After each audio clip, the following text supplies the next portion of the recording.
সুকুমার রায়ের কবিতা সৎপাত্র। শুনতে পেলুম পোস্তা গিয়ে তোমার নাকি মেয়ের বিয়ে। গঙ্গারামকে পাত্র পেলে? জানতে চাও সে কেমন ছেলে?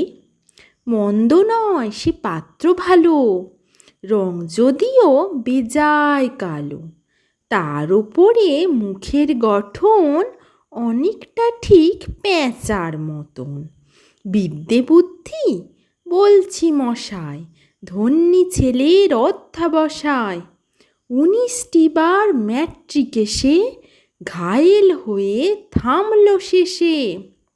বিষয় আশয় গরিব বেজায়, কষ্টে শিষ্টে দিন চলে যায়। মানুষ তো নয় ভাইগুলো তার, একটা পাগল একটা গোয়ার। আরেকটি সে তৈরি ছেলে, জাল করে নোট গেছেন জেলে। কনিষ্ঠটি তবলা বাজায়, যাত্রা দলে 5 টাকা পায়। গঙ্গারাম তো কেবল ভোগে পিলের জ্বর আর পাণ্ডুরোগে। কিন্তু তারা উচ্চ ঘর, কংসরাজের বংশধর।